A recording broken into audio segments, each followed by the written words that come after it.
Welcome to the Bill Cartwright Show with our special guest, NBA star, Mr. Trent Tucker. Trent, welcome to the show. Thanks, Bill. Thanks for having me. Long time no see, right? Long time. We got to definitely make up for a lot of lost time, but just like all of us, we're busy. We're busy people. We do great things, and we're having fun. Right. This is what I like to do. You have grandkids. I got kids. You got kids. I got kids. That's definitely a top priority. Yeah. Let's do this really quick. I just want everybody to get to know you really, really quickly. So I want you to talk a little bit about where you grew up, and I want you to talk about mom and dad.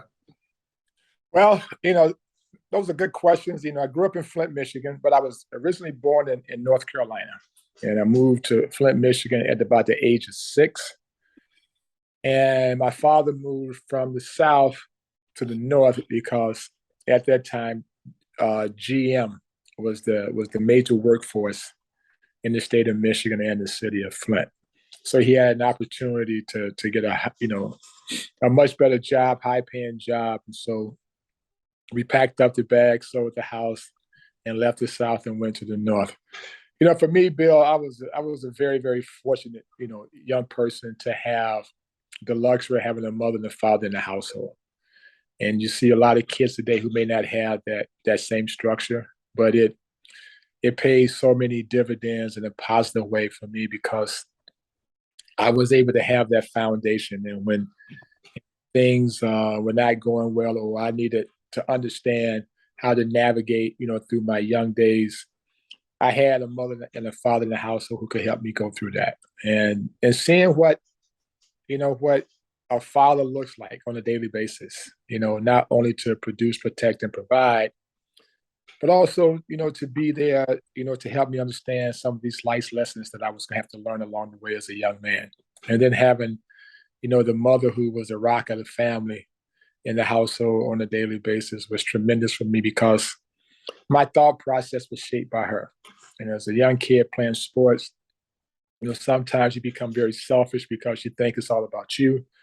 But she was the one that kind of shaped my thought process going forward about how not to be unselfish and how to be much more of a teammate when you're playing a team sport. So I was very fortunate, to have those two people in my lives.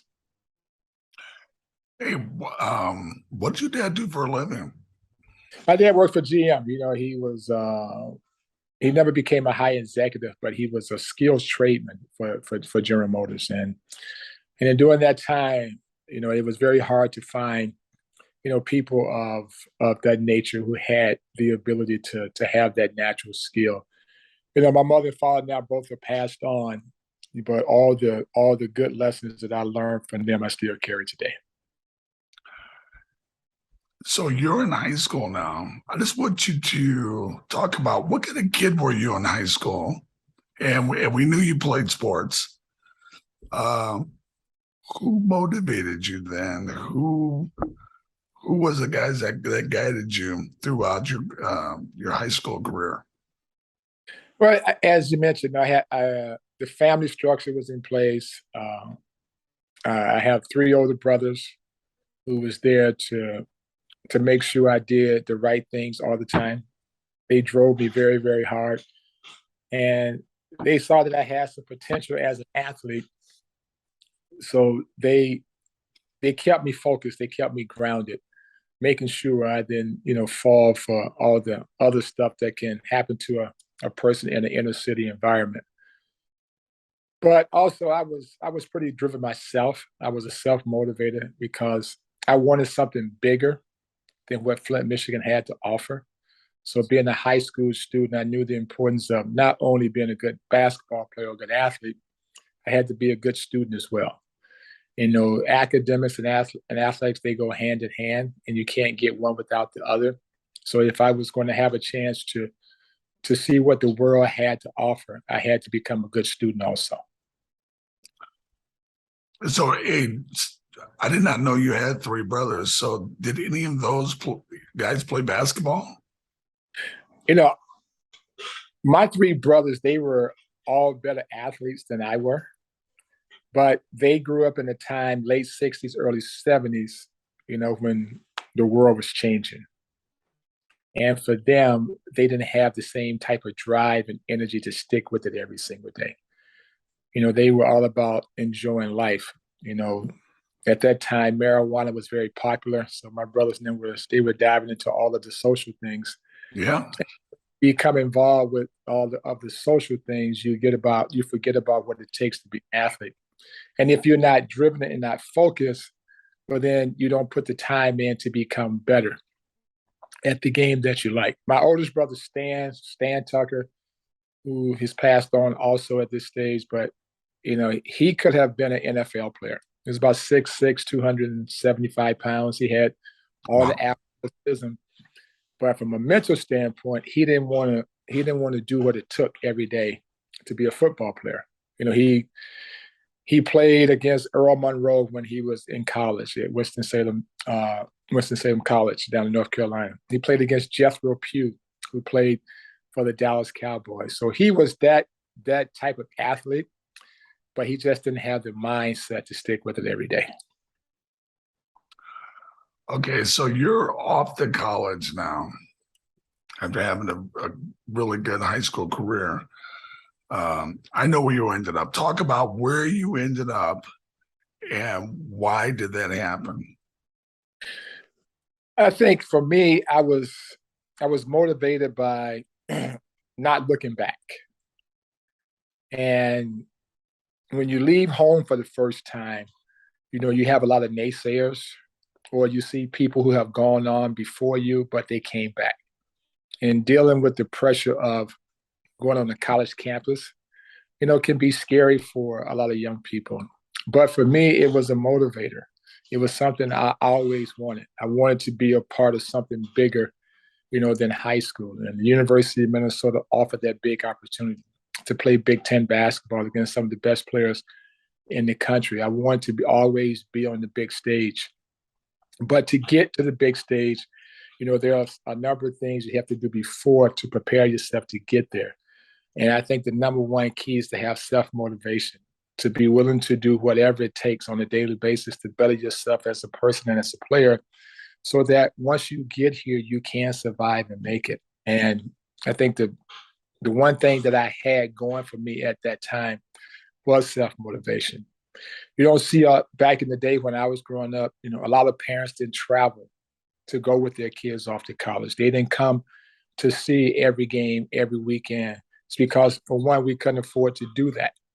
So when I left Flint, Michigan to go to Minneapolis to go to college, I was pretty much on my own. And my father said, I'm hoping that everything that I gave you between the time you can understand what I was talking about until the age of 18, I hope it's going to help you along the way. Talk about some of the guys who were there, players, and who was your coach? I played for Jim Dutcher, who was a wonderful basketball coach. He was the right coach for me. And he gave us a lot of responsibilities, but he expected us to mature and to become young men. He wasn't a guy that was trying to micromanage you. He said, hey, you're in college now. It's time for you to grow up and accept responsibilities. So he was the right guy for me. I played with Kevin McHale. I played with Randy Brewer. I played with Jim Peterson. So I played with Ben Coleman. So I had at least 4 guys who I played with before it was all said and done after 4 years who made it to the highest level. Yeah. And the year I came in as a freshman in 1978, Michael Thompson, I think, was drafted in 1978 as the number 1 overall pick, along with, the late Ray Williams. So Minnesota has some really good basketball players throughout its history. And I was just lucky to be one of the guys to be able to join, I would say not a real historic, college basketball program when you talk about in the likes of UCLA or Notre Dame. But in terms of Big Ten basketball, it was a great place to play. Talk about your best team in the 4 years you were there. The best team we had was, I thought, my junior year. We were ranked as high as number 3 in the country. And we got off to a very, very good start. And when the Big Ten season started, I hurt my foot the day before our first Big Ten game. And I wasn't able to play in that first game. And for some reason, somehow, our season went sideways. We was never able to recover. But from a talent standpoint, that was the most talented team I played for. Now, the best team I played on was my senior year, when we didn't have, the same amount of talent, because one of our best players was lost to academic troubles. He became academically ineligible, so he couldn't participate that year. But as collectively, as a group, we were very, very close together. We went out and won the Big Ten championship that year. So I would have to say that was not maybe the most talented team I played on, but it was the best team I played for. So now you're ready, or are you ready? So now you're really ready to be tested. Yeah. So you get drafted. You're about to go to your first professional team. Talk about where you went. I know, and talk about what it was like. Well, after we won the Big Ten championship, and at that time, the University of Minnesota was on a quarter system. So you have 10-week quarters. And after the second quarter, you go into your spring quarter. And during that time, where some of the top college basketball players went off to play in All-Star games. And the 2 big All-Star games at that time was the Pizza Hut Classic in Las Vegas and the Aloha Classic over in Hawaii. So when I left school after the winter quarter and I went to Las Vegas and to Hawaii, I knew that I wouldn't have time to go back and have a spring session. And just having the experience of going to play against some of the better players and get to know some of the better players in the country in those 2 wonderful events at that time was a lot of fun, because I had never been to Las Vegas. I had never been to Hawaii. And all young kids want to have a chance to visit those places if they can. I knew that going into my senior year, if I played consistently good and my team was a winner, I would be drafted anywhere in the top 15. It was up to me to improve that situation. By us winning the Big Ten championship, I became a first-team All-American. And by the time draft time rolled around, after I left the All-Star games, I knew I was going somewhere in the top 10. And as it got closer to the draft, there was talks that I could go anywhere between 4 and 6. And 4 was Dallas, 5 was Kansas City, and 6 were the Knicks. So when I finally signed with my agent, we were sitting down the day before the draft, and he says, well, if this plays out the way I think it's going to play out, you're going to go to the New York Knicks. And I said, great. I didn't care where I went. I just want to get drafted. I would have gone and played in Hong Kong if they had a team over there. I didn't care as long as I got drafted. And so Bill Garnett out of Wyoming went 4. He said, Bill Garnett goes 4 to Dallas. You're going to New York, because the Knicks are not looking for a big man, because they have LaSalle Thompson was coming out of Texas that year. And they already had Bill Cartwright, so they didn't need a big man. So they would be looking for a shooting guard. And then when all that took place, I knew that once Bill Garnett got drafted to Dallas, I was going to the New York Knicks at number 6. So here you are. You're in New York. Yeah, in the Big Apple.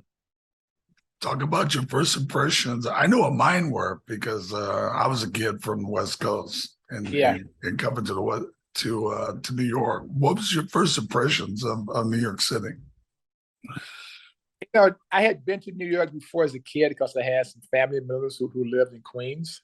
And so I went to visit them a few times. So I understood what the big city was all about. I think the most shocking thing for me as a rookie was playing for Hubie Brown. I understand. Yeah. And that was that was an eye opener for me. But after a while, you get to understand the personality of the guy that you're playing for, and then you figure it out from there. But New York City, to me, was a great place to play. is the mecca of everything, not just basketball and sports, but everything, financial, food, clothing, whatever you want to indulge in, New York City has to offer. So I was very thrilled when I look back up on my career that I had a chance to play in New York City. Talk about how many years you played in New York and what did you feel as a player? How did you grow? I played 9 years for the Knicks. New York City challenges you. I think the city would challenge you every single day. There's so much attention being paid to the professional sports teams. And everyone has an opinion about how you played the night before or how you're going to play going forward. And if you're not able to navigate those things from a mental standpoint and keep a firm base about on why you're here, you can get lost in New York City very quickly, and you can get out of control and never recover, and you have a short run. I think the longevity for me was understanding, that not to get so high or get down when things were going good or going bad, but just keep an even keel and accept New York City for what it was worth. And once I was able to do that and balance off a professional life and a social life, I think that gave me the longevity that allowed me to stay in New York for 9 years. So talk about as you're leaving New York, where did you go? And because you did spend a good while in New York. What was that like to leave?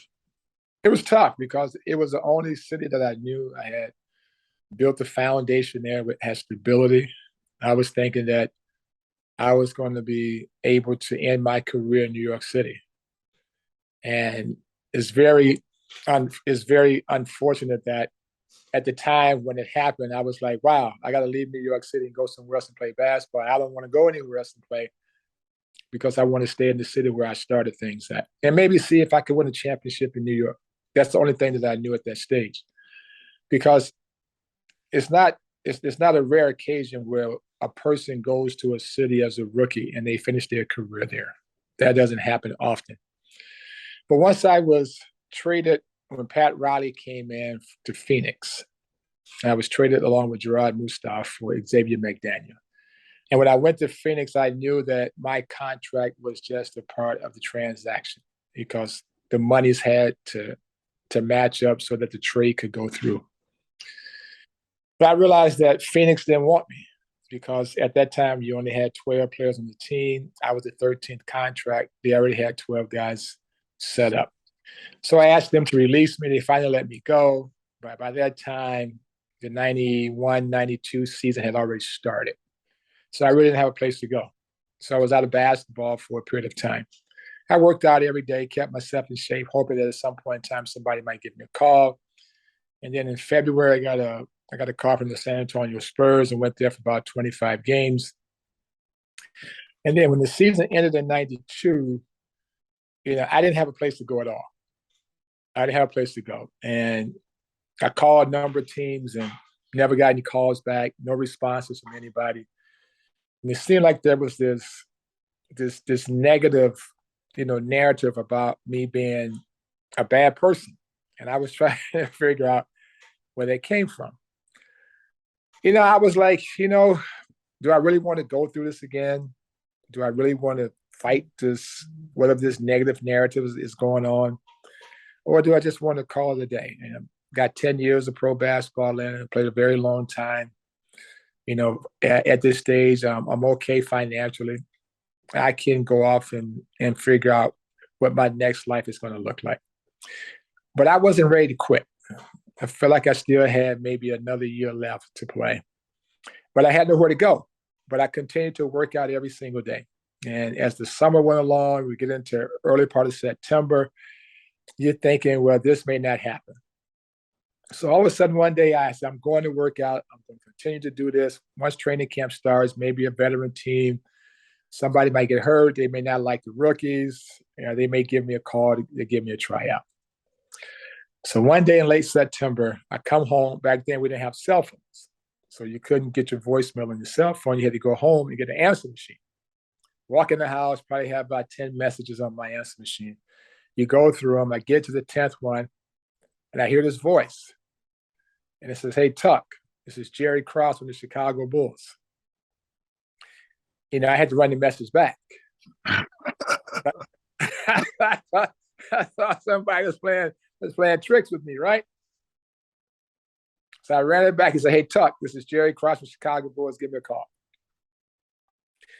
So I look at the number. I call the number, and I guess it was Karen. I can't think of Karen. Was it Karen Stack? Was the last name? Karen Stack. That's right. Yeah. Karen answered the phone, and she says, I said, "May I speak to Jerry Krause?" And she said, "Who's calling?" I said, "Trent Tucker." He says, "Oh, let me put you right through." Jerry gets on the phone. We chat, talk a little bit here and there. And he says, "Well, last night Phil and I were talking about, okay, we think we can make another run for a three-peat. And finding someone, a veteran guy who could fill a certain role, we're looking at a number of people. And your name popped up on the list." And I said, "Okay." I said, "Well, that's great news to hear." He said, "This is the deal." He says, "We would like to bring you into training camp. And we believe that if you can do some of the things that we think you can do, you have a good chance to make our team." And I said, "Well, that's the best news I've heard in a long time." He says, "But I got to offer you a non-guaranteed contract. I can't give you a guarantee." He said, "I know you've always been on guaranteed contracts. You've never been in a situation where you had to make a team before." He says, "If you turn us down and wait to see if you can get something guaranteed, I fully understand that." I said, "No, man, I'm on my way." He said, "Really?" I said, "Yeah." I said, "At this stage, Jerry, I have nowhere to go. And now I've got the best offer that I could ever get. I have a chance to make a team that can win an NBA championship." I said, "I only have one question for you." He said, "What is that?" I said, "Just give me a fair chance to make the team." He said, "I can give you a fair chance to make the team." I said, I'm in shape. I know I can do the things that you need me to do. I'm just asking for a fair shake." And so he says, "I can send you a plane ticket right now and we can get you into Chicago tomorrow." I said, "Nope. I'm going to pack up my house. I'm packing up my truck. I'm going to drive to Chicago." I say, "My plan is not to come back to Minneapolis until June." He said, "Why June?" I said, "Because that means the Chicago Bulls have won their third championship." And that's how I got to Chicago. I mean, for 4 or 5 or 6 months, I was sitting around with nowhere to go, no idea if I was ever going to play basketball again. And the good fortunes came my way. But I tell kids all the time, Bill, is that you never know when that opportunity is going to come. And you never know when you're going to be asked to be in a situation that could be great for you. And so that's why you always have to stay prepared. And just imagine if I don't stay prepared and I get that phone call. I don't have a chance to finish out my career playing with the guy who I started my career with. You and I started my career with you in New York. I ended my career with you in Chicago. But if I wasn't prepared for either of those situations, those moments don't happen. So talk about that. Talk about what it was like being a part of a championship team. Well, for me, it was a challenge every day because I knew that at any given time I could be cut. And if the Bulls decided that this wasn't working out, they wanted to go to a young player. So I lived with that anxiety and that pressure all the way up until January, from October to January. And at any moment, Phil could walk in and say, "Hey, Trent, this ain't working out." And playing behind, Michael Jordan is not the easiest thing to do because now I'm playing behind perhaps the greatest basketball player in the history of the game. So when I go into the game where I get my opportunities, which is going to be very limited, I have to go out and produce. But also, I think for the team in itself, being the adversary for so long, playing in New York, now I'm coming to play with you guys, there was a trust factor. You guys had to learn and to see that now that I was a Chicago Bull, and you guys could trust that my mindset was in the right place. But overall, when you go to a situation like that, the first thing you ask yourself, am I good enough or mentally prepared to do what it takes and to deliver on a championship team? I've never played on a championship team before. And now they were going to ask me to be in certain moments where I had to respond and make a shot here or there. So some of the guys who had come before me, they were able to deliver that. And so when you join a team of that nature, those are the thoughts that may go through your mind. Can I really, really do this? But I knew that I had prepared myself physically and mentally for the challenge. Been in New York City for a long time. That's a very tough place to play. But there's no greater pressure than any new player can take up on when he goes onto a championship team. To me, it was a wonderful opportunity, and it was a wonderful ride. So talk about, well, one thing I think is important. Talk about the Trent Tucker rule. Because it's just funny to me because when people talk about time left to go in the game, and I'm like, that's a Trent Tucker rule. They're like, what? Yeah, that's a Trent Tucker rule. So talk about that. What does that feel like to have a rule, an NBA rule that nobody else has? That's amazing. Well, that lets me know that however long basketball stays around, somehow, some way, my name would be a part of the conversation. But it was MLK Day, and I was playing against the Chicago Bulls with the New York Knicks in Madison Square Garden, and I think it was the first year that they had gone to tenths of seconds on the game clock and the shot clock. And when we got into this situation, I think the score was tied 106-106. Stu Jackson was the coach. We had designed to run a play for Patrick Ewing. And Patrick was going to fake up, and we was going to throw a lob to the front of the rim to see if he could tap it in. And I was supposed to be a decoy. And MJ was guarding me, but MJ read the play. So he took away the first option.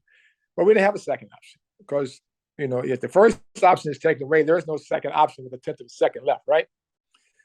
And I knew Mark Jackson was up against the 5-second count. So I just ran along the baseline, up the sideline. He gave me a flip pass. I turned and shot the ball as quickly as I could. And Scottie Pippen was right there. I mean, if I had been a tenth of a second later, he'd have blocked the shot. And he never saw me coming. And that's why I was able to get it off so quickly. And then once the ball was in the air, I took a look. I said, that ball has a chance. It has a chance. And then when it went in, the garden exploded. The officials said it's good. We all ran off the court. I could see Phil right now says there's no way that shot should count. But there was no precedent at that time.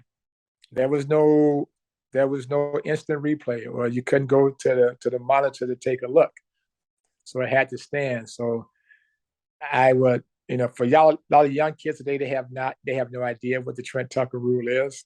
But I know as long as basketball stays around, somehow, some way, my name would be a part of the conversation. Okay, so the time of the in that play was what? 0.1 when you shot it.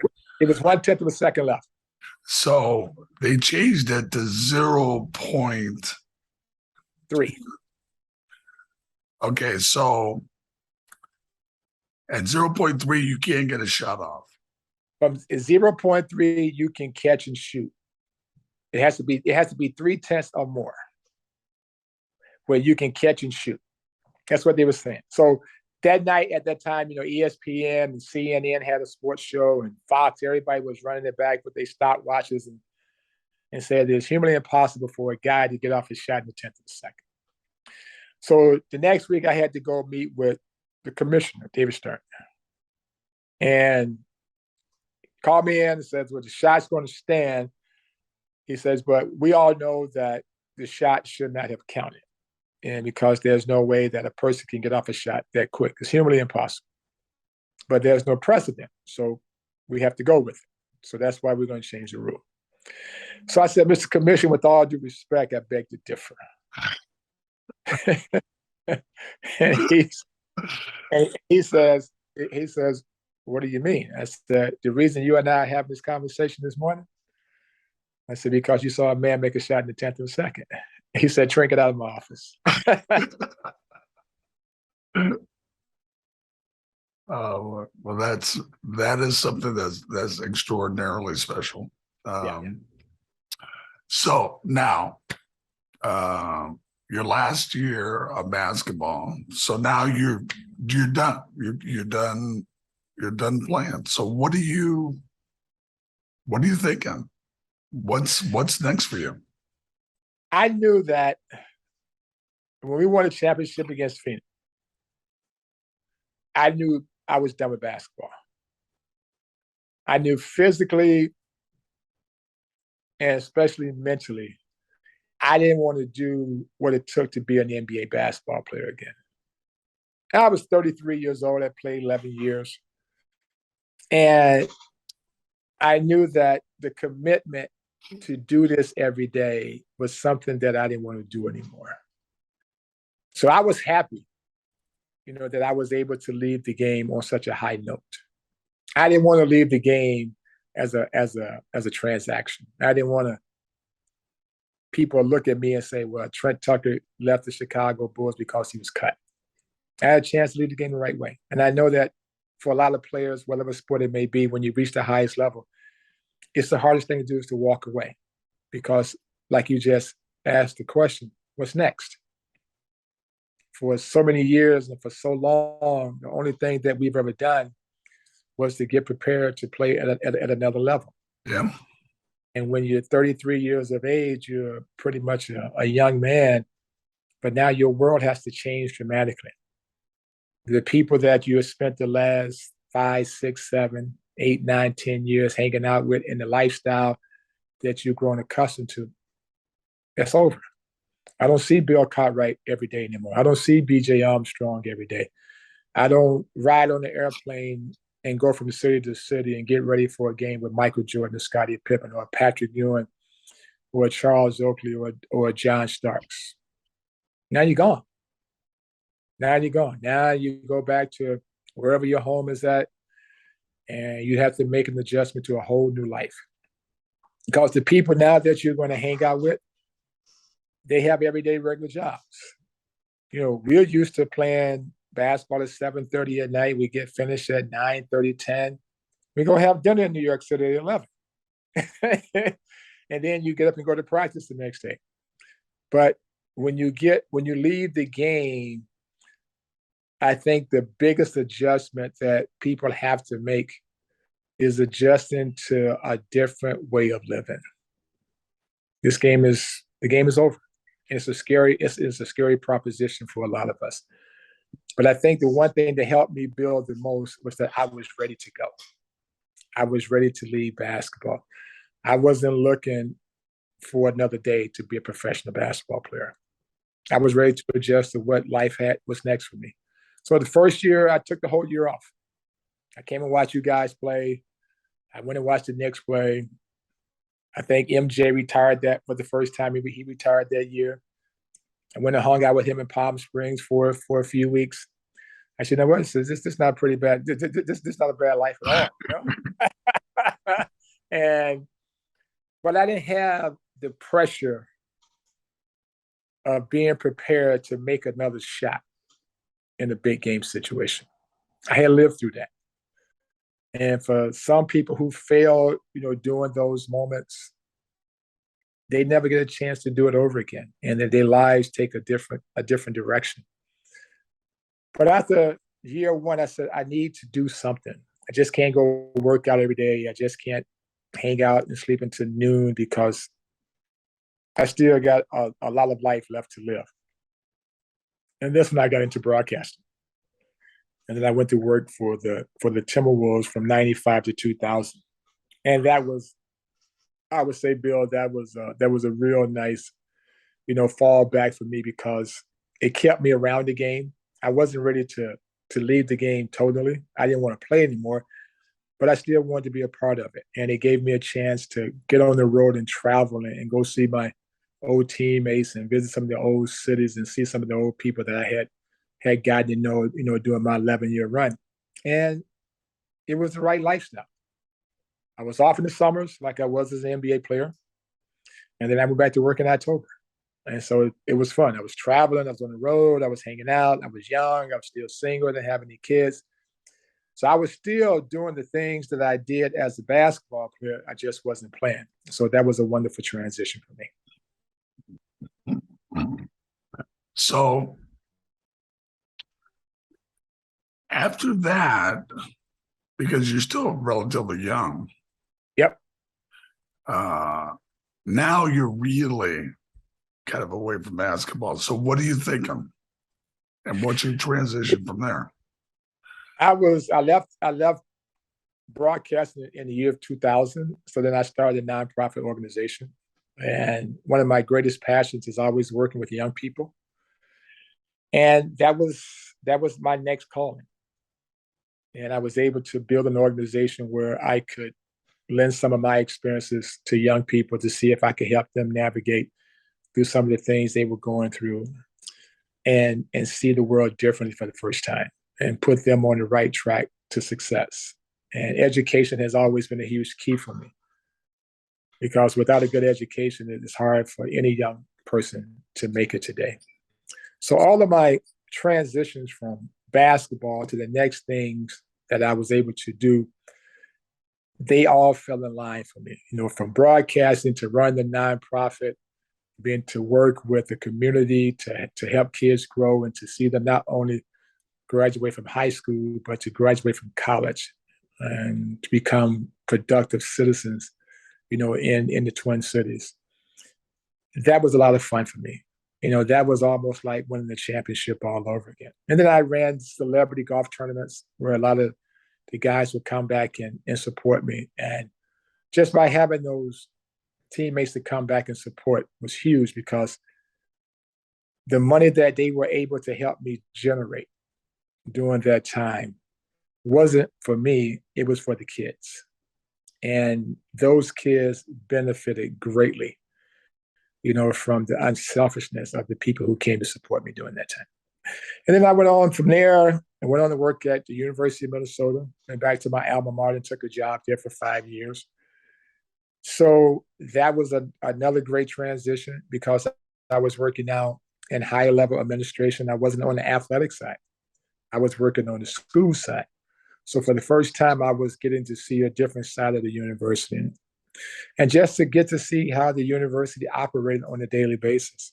And for me to go in as a non-traditional educational person to work in the educational system, that was another challenge that I was willing to take on. And after that, Bill, I went and worked in the Minneapolis Public Schools as the director of athletics for the city of Minneapolis. That was a whole nother challenge. It's because you're dealing with a larger population of families and kids. And now you're trusting people that you have to work with across a much larger city and larger system. Make sure that they're doing the right things. They have the infrastructure and the resources in place so that you can carry out your mission and give the kids some success that they're looking for. So I would have to say after basketball, Bill, everything that I was able to be a part of has been in line for all the things I wanted to do. And then I found the right girl and she became my best friend. And then we decided to have a family together. Talk about your family right now. A significant other and I've been together for 27 years. Wow. And I think the first 13 years of our relationship, she and I just got to know each other as people. And then we decided, maybe it's time to have a family now. We had a chance to travel together. We had a chance to be, a couple without kids and just explore the world and be spontaneous and get to know each other as people and understand what we like and what we don't like. And now we have, 2 boys together who are 11 and 13. Neither one of them plays basketball. they play hockey, and everybody in the state of Minnesota plays hockey. And so now I have become a serious hockey dad. And if you want to find me, you may not find me at home, but if you're looking to find me, if you can go to any local hockey rink, you might see me there. I would never imagine you. Of course, you've been in Minnesota so long, so you have to know hockey now. Yeah, But, I had to get to learn hockey. I mean, when they first started, I had no idea how to put on hockey equipment. I'm like, you gotta put this on, you gotta put that on. I gotta tie skates. I ain't never tied no hockey skates before, but I had to learn very quickly. They like the game, they love the game, they're passionate about the game. Hockey is not the only sport they play. My oldest, who's 13 now, he plays golf and hockey, and my youngest, who's 11, he's a soccer player also. But they're very, very they're students of the game. They're hard workers. They're good teammates. They like their teammates, and they are willing to sacrifice for the betterment of the team. Man, when I see them doing that, that makes me very happy. Well, Trent, thank you so much for being on. You've had an exceptional career, many journeys. I'm just so very, very pleased to have you on.